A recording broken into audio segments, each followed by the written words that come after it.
Senhoras e senhores, bom dia. Sejam todos bem-vindos ao nono Seminário de Energia, uma realização da Sindenergia, Sindicato da Construção, Geração, Transmissão e Distribuição de Energia Elétrica e Gás do Estado de Mato Grosso. Sistema Fiente.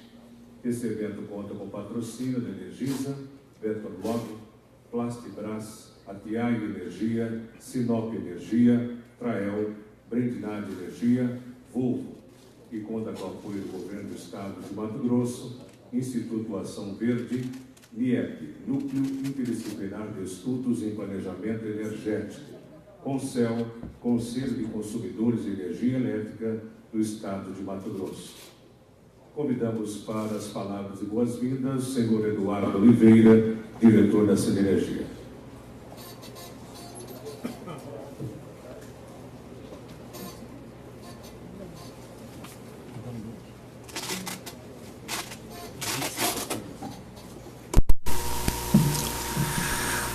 Bom dia, senhoras e senhores. Sejam bem-vindos à nona edição do Seminário do Sindenergia. Tenho a alegria aqui de rever pessoas que estiveram nos outros anos e conhecer pessoas novas. Queria começar cumprimentando, agradecendo os patrocinadores.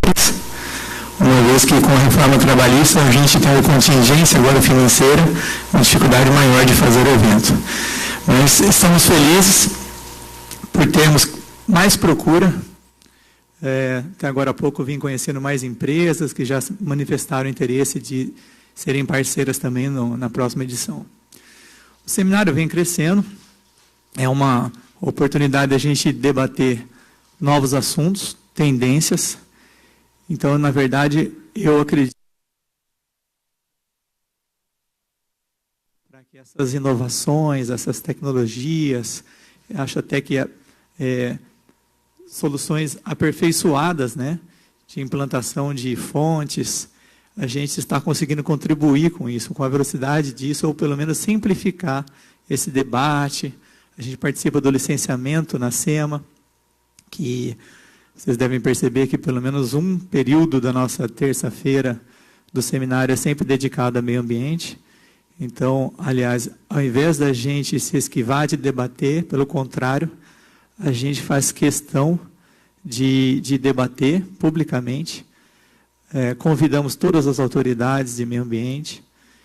Nós enviamos convites pessoais para as autoridades de Ministério Público, Procuradoria, e acho que a presença dessas autoridades, na verdade, engrandece o evento. A gente precisa debater meio ambiente, a parte da tarde será mais dedicada para isso. Geralmente eu sou mediador desse momento de meio ambiente, gosto de debater meio ambiente porque acredito que a gente só faz o bem. Vamos lembrar que Sindenergia defende todas as fontes, em especial aquelas que o Mato Grosso tem vocação aqui, mas também o gás e também realizado. Isso quer dizer o quê? A infraestrutura é deficitária hoje para o uso do carro urbano, ou carro elétrico, em rodovias. Mas em área urbano eu acho que dá para rodar normalmente. O problema é fazer viagens, como a que eu fiz, que vim de São Paulo, aqui a Cuiabá, num veículo elétrico rodando 1.768 quilômetros, para demonstrar que o carro elétrico ele tem resistência e ele consegue fazer viagens a longa distância também, mesmo contra a razão, mesmo contra a falta de infraestrutura. Vou falar como é feita a rede doméstica, a carga no veículo elétrico através da rede doméstica. Se for colocada numa tomada de 110 volts, uma carga completa demora cerca de 12 horas. Se for numa rede de 220 volts, 8 horas para uma carga completa. Ou semi-rápido, cerca de 3 horas. Esse é um modelo que nós, proprietários de carros elétricos, recebemos da montadora. Se notarem, a tomada é uma tomada de 20 amperes, bifásica, em qualquer tomada que tem em casa. A única orientação a diferença é ter um aterramento.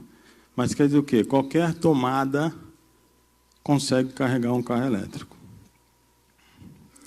Este é um outro modelo, que é um modelo semi-rápido, e este também é um outro modelo, modelo semi-rápido.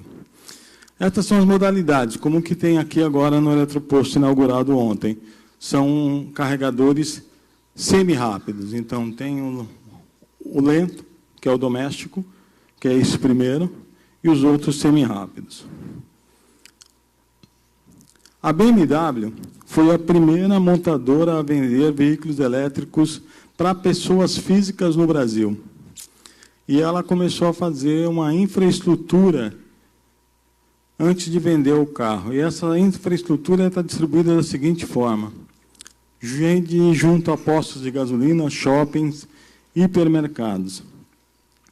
Nota-se que ela utiliza uma estratégia muito interessante.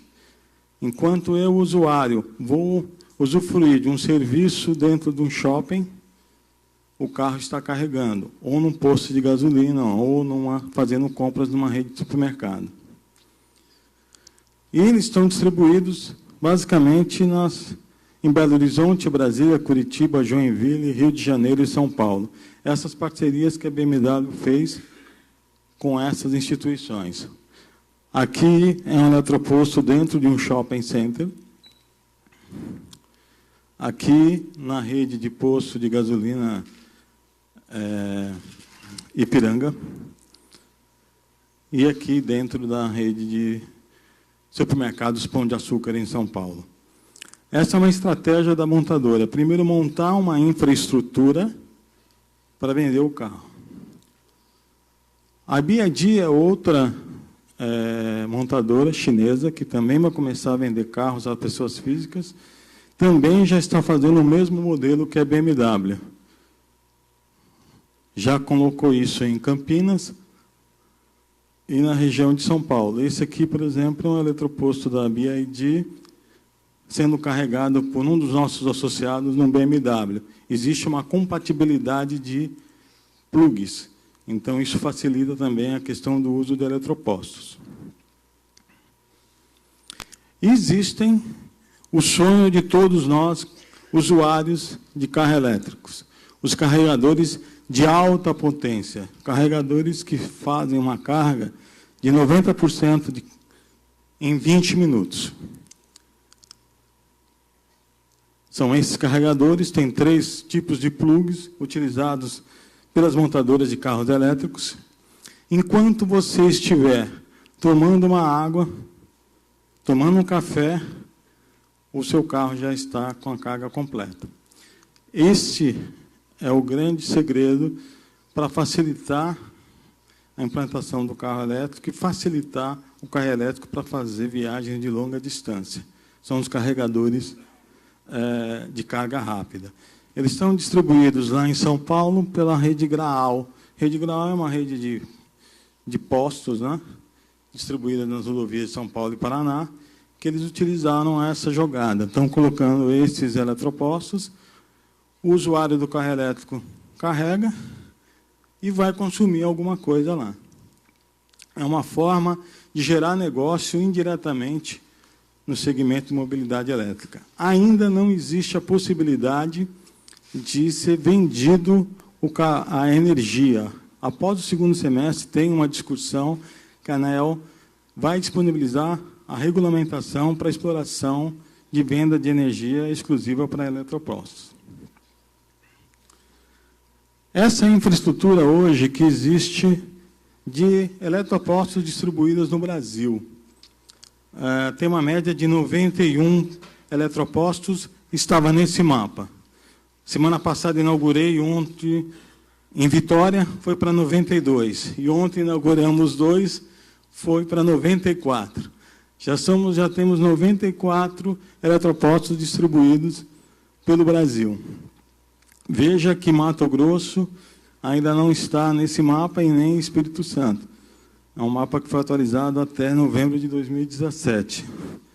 Tende a atualizar agora que nós temos 94 pontos de eletropostos no Brasil.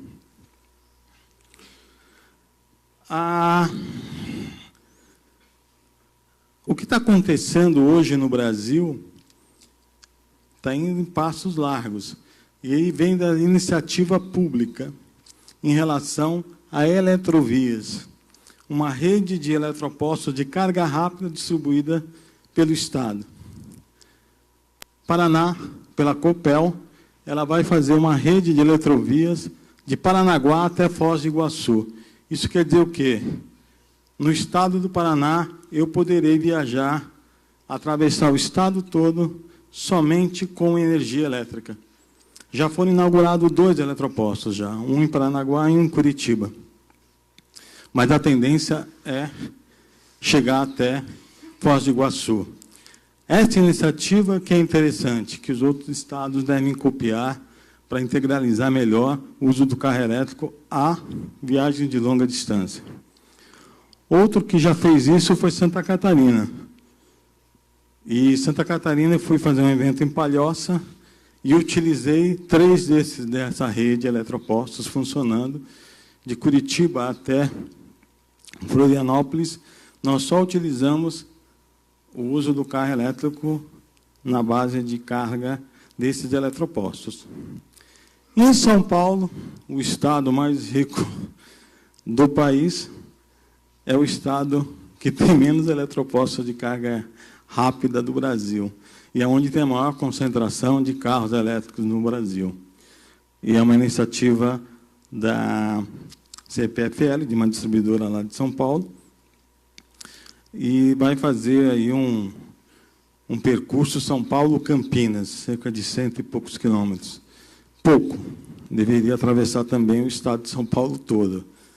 A gente até discutiu isso com alguns políticos, para que, quando fizessem os chamamentos para licitações públicas de concessão de rodovias, que exigisse das concessionárias um eletroposto em cada posto de pedágio.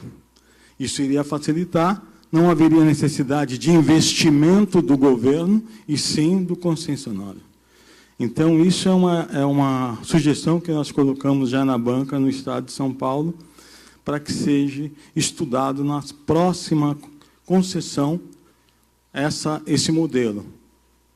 Cada pedágio deveria ter um eletroposto bancado pela concessão.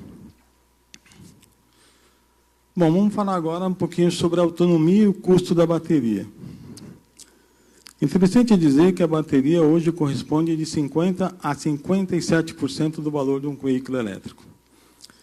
E é interessante dizer que a bateria ela começou em 2010 até 2017, já teve 76% de queda do preço da bateria. Então, a tendência é que a bateria ela vai começar a ser barateada. E aí, com certeza, o veículo elétrico também tende a diminuir. A autonomia de um carro elétrico ele pode sair de 150 km a 600 km. Depende da montadora e do modelo do carro elétrico. E o custo, de 50% a 57%. E aqui alguns modelos de carros elétricos existentes no mundo com a sua autonomia de carga. Mitsubishi, esse modelo MIV, ele tem uma autonomia de 100 km e 8 horas de carga. O Smart, ele tem uma autonomia de 110 km e 8 horas de carga. Focos elétricos, 122 km de autonomia e 4 horas de carga. BMW i3, 130 km com 3 horas de carga.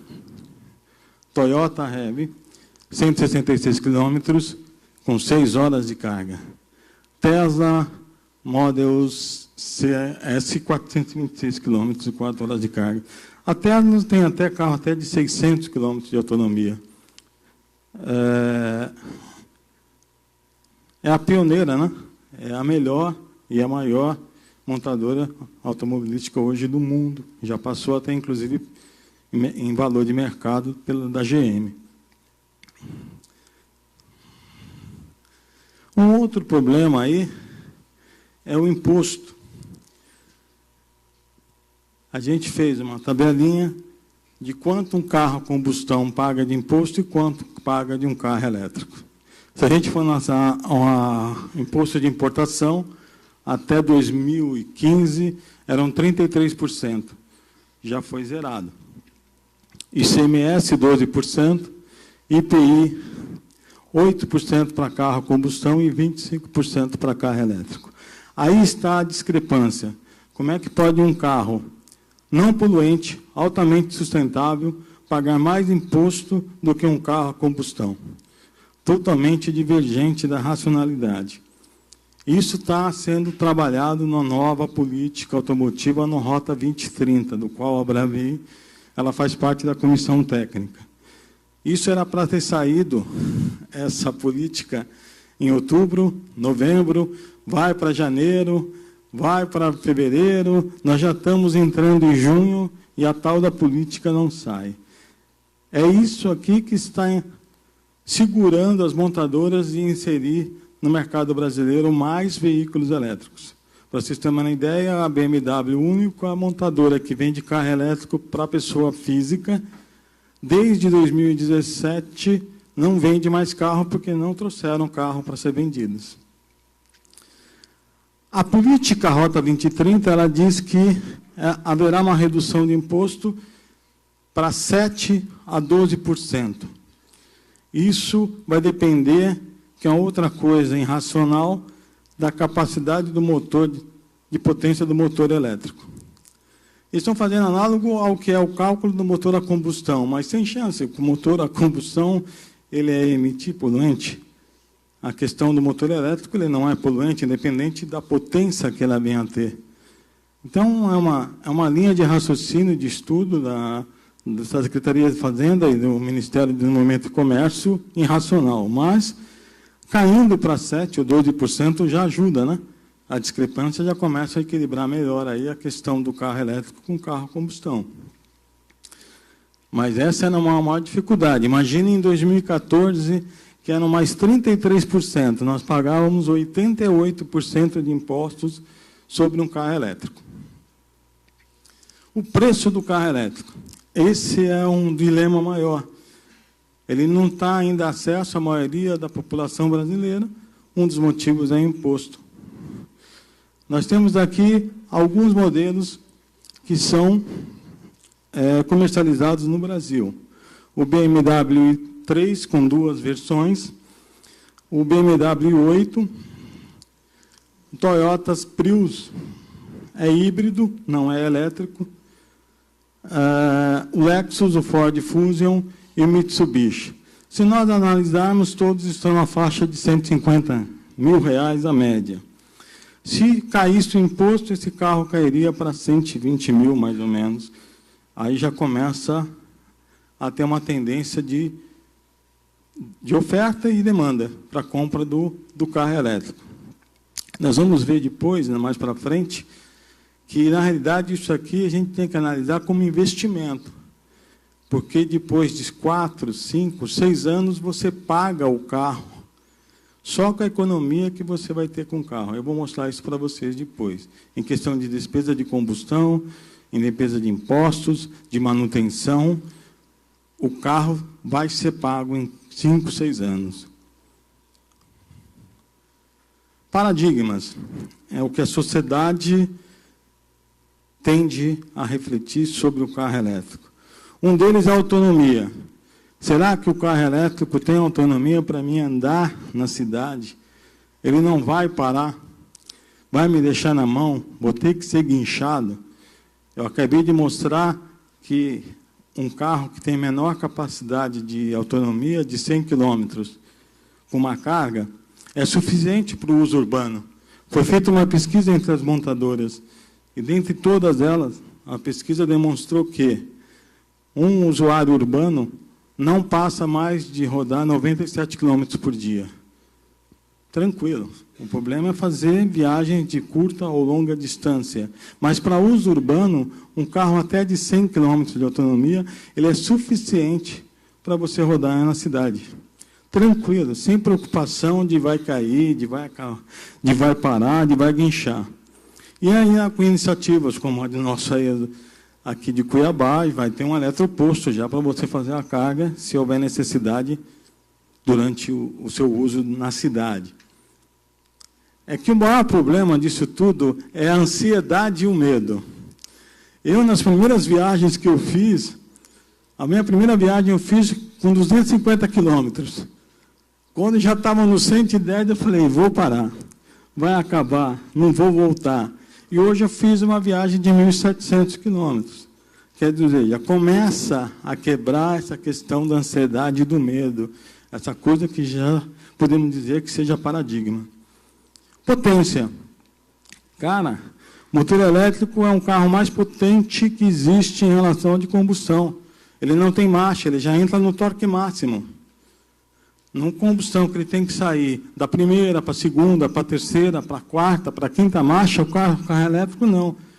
Você acelerou, ele em 0,8 já está 100 metros na frente, porque ele não tem engrenagem mecânica.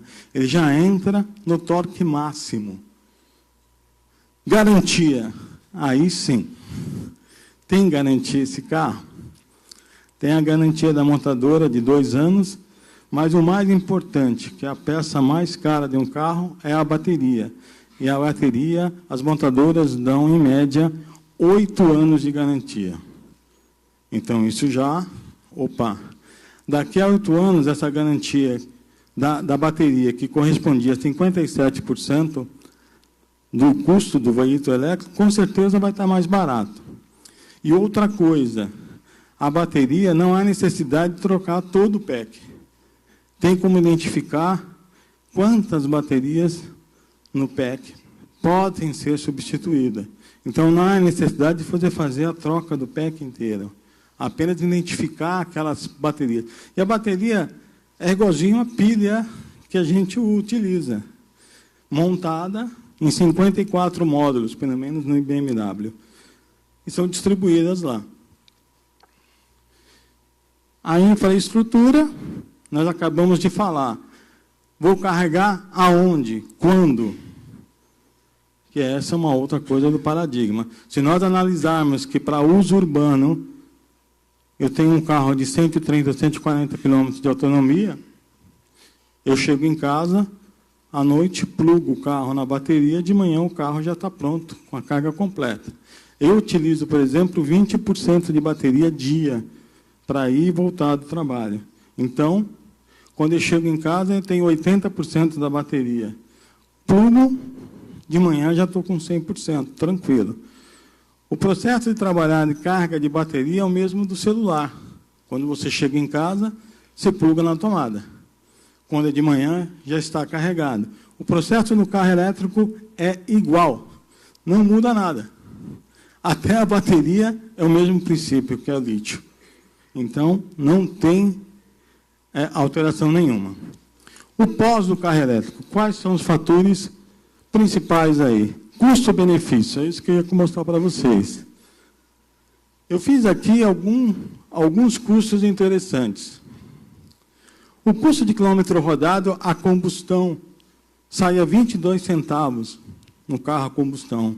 E quilômetro rodado no carro elétrico sai a 9 centavos. Esse já é um fator importantíssimo. Eu gastava cerca de R$800 mês para percorrer com o meu carro a combustão. Hoje eu gasto R$45 mês na energia elétrica. Então, a economia é fantástica. É quando eu começo a falar, computa isso mês, computa isso ano, quanto você já economia de combustível, já está pagando o carro. Outro fato. Aqui eu fiz uma comparação entre um carro paralelo ao BMW 3, em questão de potência e questão de comodidade. É o Honda Civic, ele tem 170 cavalos, igual ao BMW 3. Então, o Honda Civic ele tem um custo de 0,29 centavos por quilômetro rodado, contra 0,09 do carro elétrico. Manutenção. Manutenção de combustão, a primeira manutenção, em média, sai R$ 1.100. No veículo elétrico, é zero. A segunda manutenção, no carro a combustão, chega a ser R$ 2.500. No carro elétrico, R$ 1.170, opcional, porque ali ele está te cobrando troca de filtro de ar-condicionado, que é R$ 525.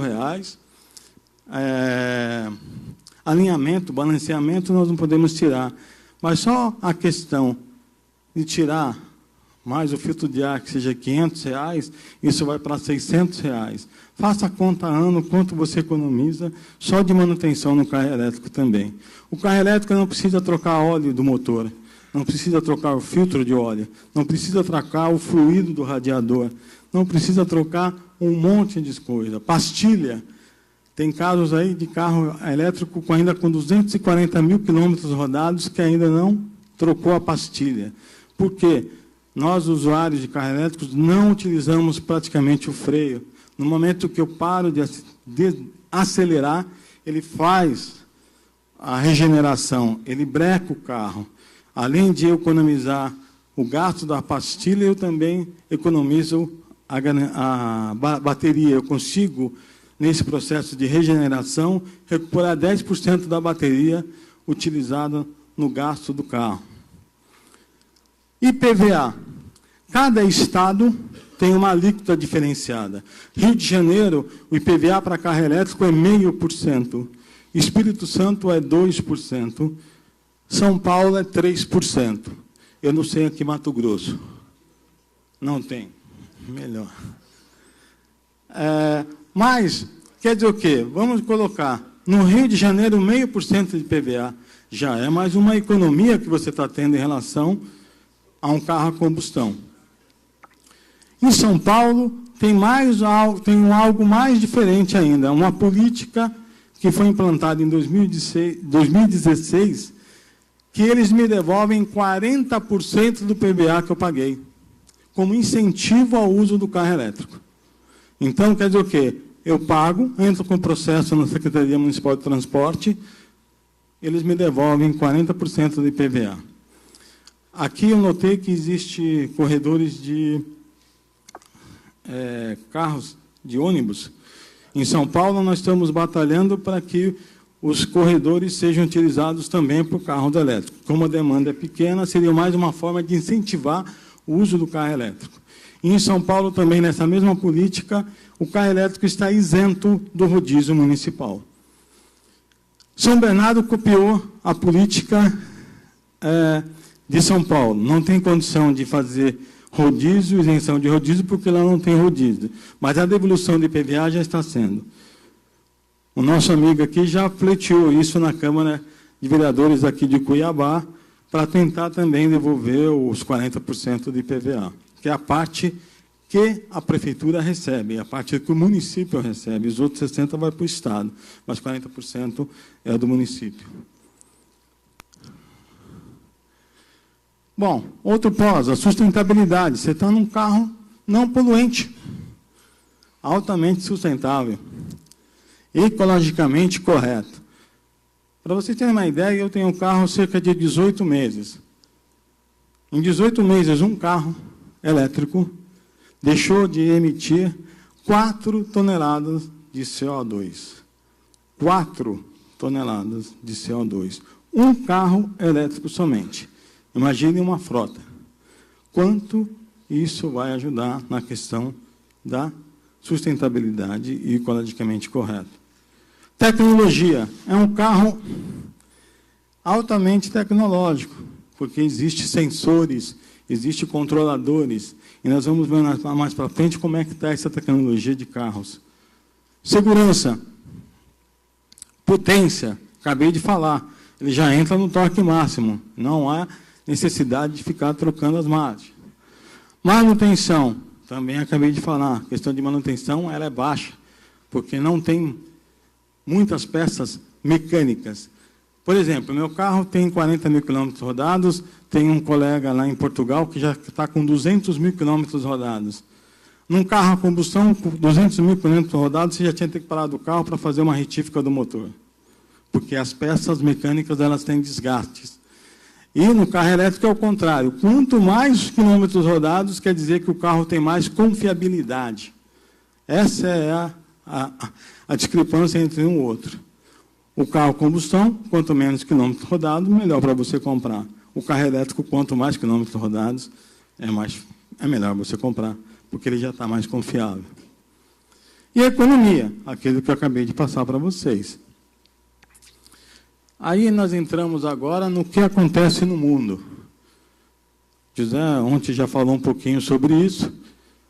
Esses países aqui, todos eles já têm políticas implantadas em relação à comercialização de carros a combustão.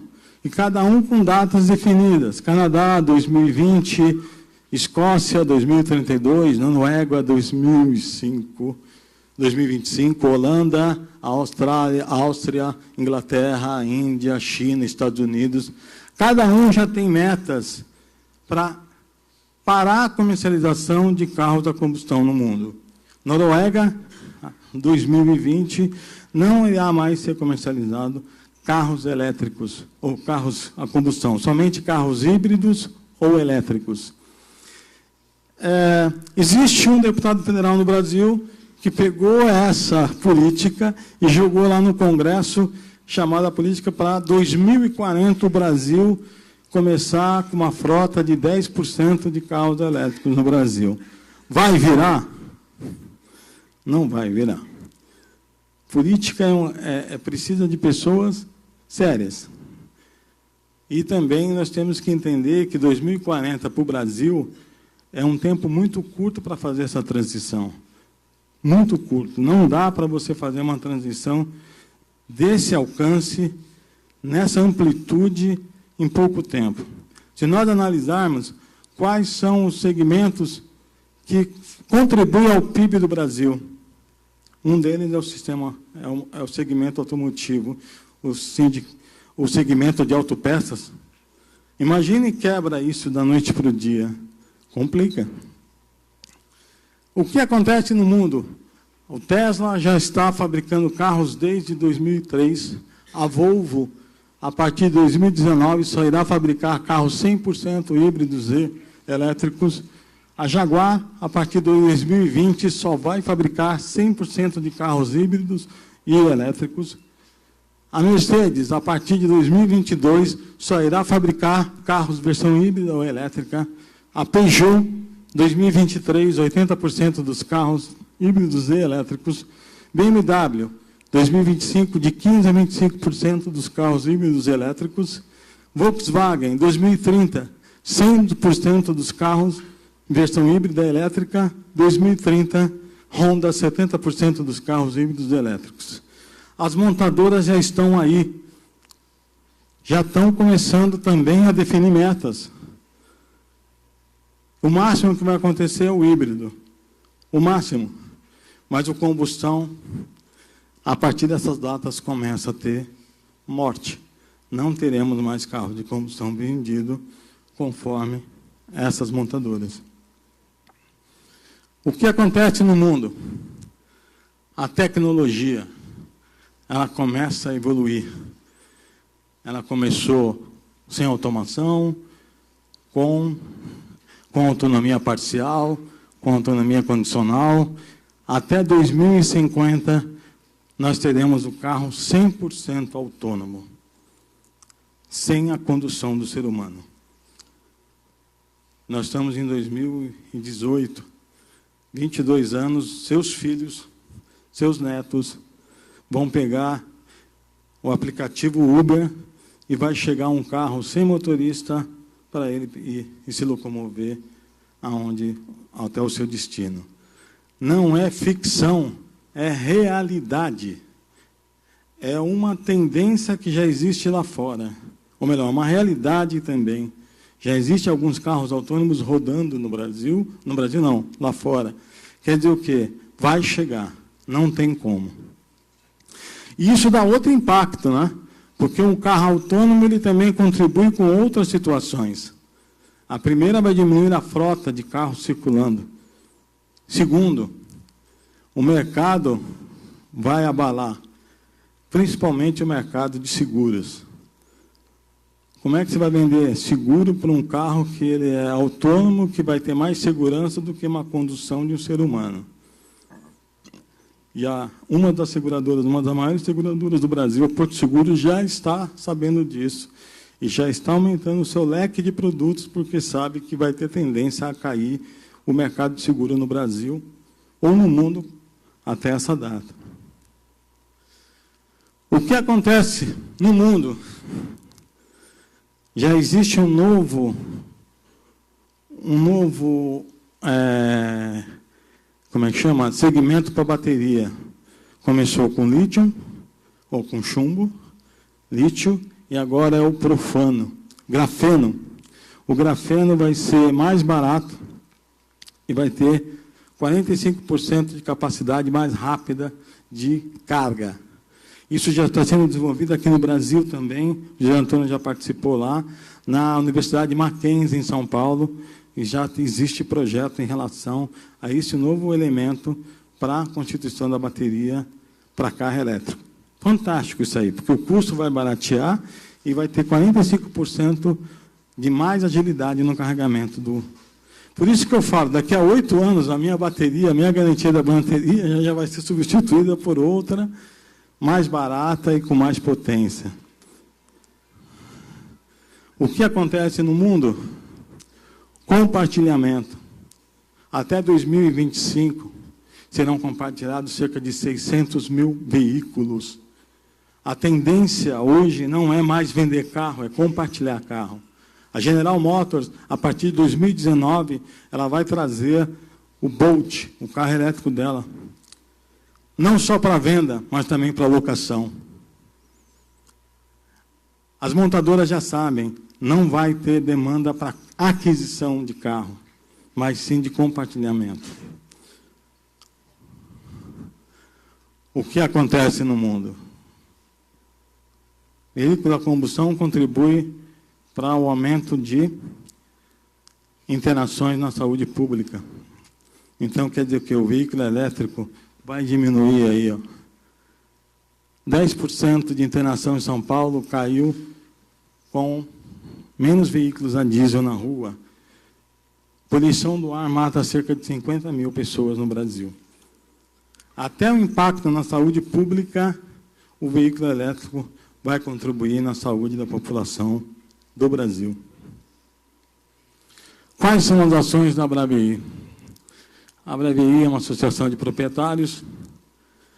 O primeiro momento que nós fizemos a associação era para fazer a garantia. Nós, proprietários, tentar manter o carro funcionando e pós. Aí nós vimos que o segmento era muito mais amplo do que isso, mais do que o clube, mas sim transformar a mobilidade elétrica e divulgar e promulgar a mobilidade elétrica no Brasil. Uma delas é a ampliação da infraestrutura, principalmente os elétricos de carga rápida. Não tem aquela música, é só chamar que eu vou. É assim que nós estamos fazendo, é só chamar que nós vamos inaugurar ou contribuir na questão de inauguração ou de consultoria para a instalação de eletropostos no Brasil. A Estapar é uma das maiores redes de estacionamento em São Paulo, não sei aqui. Já nos consultou porque ela quer instalar uma rede de eletropostos na sua rede de estacionamentos. O mundo está mudando, as pessoas estão abrindo a cabeça em relação à aceitação e à difusão do veículo elétrico, da mobilidade elétrica no Brasil. Popularização do carro elétrico. Nós não queremos o carro elétrico para nós não queremos o carro elétrico a R$170 mil. Nós queremos o carro elétrico para a sociedade. E uma das coisas a fazer isso, a popularização do carro elétrico, é fazer a conversão. Converter, como foi feito na década de 80, a conversão dos carros de combustão a gás, a GNV. Em São Paulo, existiam 2 postos na década de 80 para carregar o carro a gás. O carro elétrico é só puxar uma extensão de tomada, então até a infraestrutura é muito mais rápida e muito mais barata do que fazer tubulação de gás. E se o carro a gás hoje existe no Brasil inteiro, por que não pode ter um carro elétrico também? Políticas públicas, subsídio, infraestrutura, políticas educativas junto à sociedade. É isso que nós estamos fazendo aqui, tentar trazer um pouquinho da experiência do carro elétrico à sociedade em geral. Esses comitês de afiliados, são comitês que estão sendo desenvolvidos em vários segmentos de mobilidade elétrica, em políticas públicas, em conversão, em infraestrutura, arquitetura e urbanismo. Nós estamos desenvolvendo projetos que serão lançados no fórum em Brasília, convidando a sociedade, os órgãos públicos, com um anuário sobre indicadores da mobilidade elétrica no Brasil. Hoje você não tem nenhuma informação fidedigna sobre a mobilidade elétrica no Brasil. Muito difícil e raro você encontrar informações sobre esse segmento. E a ABRAVEI vai produzir esses indicadores à sociedade e provocar os órgãos públicos. Entendemos que o veículo elétrico tem que iniciar pelos órgãos públicos, não pelo privado. Mas está sendo feito o inverso. É tipo o que foi feito ontem. Iniciativa privada, deveria ser iniciativa pública. Mas, enfim, o que vale é ter mais 2, 3, 4, 200 eletropostos no Brasil. Know-how e aprendizagem social. A aprendizagem social é isso aqui, meu amigo. Todo dia, tem um colega nosso, recebe, em média, quase 1.000 mensagens de WhatsApp dia. E essas mensagens, elas sempre são atualizadas. Aí, ó, a empresa cria bateria de carros elétricos que atinge 100% de carga em 5 minutos. Startup alemã começa a desenvolver um carro por 11.900 euros. Opa! Investigadora portuguesa pode ter descoberto a bateria do futuro. Nós estamos sempre constante atualizando informações do Brasil e do mundo em relação à mobilidade elétrica. Esse, não sei se vocês já sabem, mas é um carro da Nissan. Ela, com 30 litros de etanol, ela consegue ter uma autonomia de 600 quilômetros de bateria. Eles conseguiram fazer um processo que fazem esse etanol virar fotocélula, processo químico que carrega a bateria. Se isso começar a rodar, ou melhor, já está rodando, não é ficção, já está rodando em São Paulo. Na hora que começar a ser comercializado esse produto, já quebra um dos problemas. Qual que é o problema? De infraestrutura, qualquer posto vai ter etanol. O problema que eu vejo qual é? O etanol que vai estar abaixo da gasolina, com certeza, ela vai subir. Porque vai ter demanda, e aí, com certeza, começa o mercado a balançar. Ações da ABRAVEI. Nós inauguramos em Brasília o primeiro eletroposto no Hotel Rede Mercury da América Latina. É aquilo que eu falo. Chamou, nós vamos. Contribuindo com a mobilidade elétrica no Brasil. Semana passada, em Vitória, Espírito Santo, inauguramos o primeiro eletroposto do Espírito Santo. E ontem, na presença dos colegas, inauguramos os 2 primeiros eletropostos de Mato Grosso. Então, a ABRAVEI sempre vai estar presente nessa questão que envolve o segmento de mobilidade elétrica no Brasil. Intercâmbio Mundial. Essa é uma associação chamada Utilizadores de Veículos Elétricos, é uma associação portuguesa, da qual nós copiamos todo o nosso estatuto. Eles começaram como nós, apesar que a Europa, carro elétrico, existem subsídios para você comprar o carro elétrico, acontece o mercado lá. Mas em um ano eles conseguiram fazer a instalação de 50 eletropostos do trecho Lisboa-Porto, ida e volta. É claro que lá a energia elétrica ela pode ser comercializada, então o cara vai pagar pela carga. Mas não acredito que nós todos aqui não queríamos pagar, ou não iríamos pagar. Quanto custa para você carregar um tanque de gasolina para rodar 150 quilômetros? Dependendo do carro, R$200, R$150. E no eletroposto, R$12. Pago sem problema nenhum. Pode colocar a conta que eu pago. Então, quando for regulamentada a exploração de eletropostos para cobrança, com certeza vai dar um pulo maior no alavanque de implantação de eletropostos no Brasil. Porque aí tem investidores que vão colocar esses eletropostos para começar a explorar comercialmente. E aqui, tudo que é novidade aparece. Se o cara colocar um painel solar no Fusquinha, estamos lá. Se está funcionando, vale a pena. É isso que a gente vai. Até as coisas mais absurdas, a gente tem que dar atenção. Se funcionar, por que não? Muito bem, gente. É isso aí. Aí está o meu contato.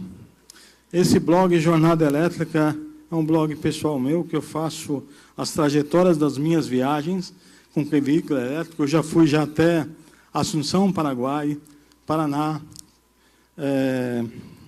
Santa Catarina, Mato Grosso, Espírito Santo, Rio de Janeiro, e a gente roda o Brasil todo em relação à mobilidade elétrica no Brasil.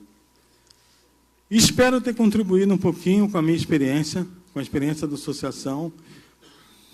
Agradeço a atenção de todos, espero ter elucidado um pouco mais desse paradigma sobre veículo elétrico no Brasil.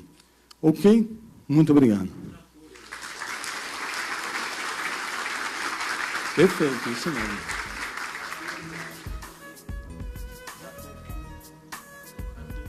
Trator, ele fez uma pergunta. Tem trator elétrico? Não tem, mas o que nós já sabemos que existe. A Volkswagen já tem uma fábrica de caminhões elétricos em Petrópolis. Já está sendo construído caminhões elétricos.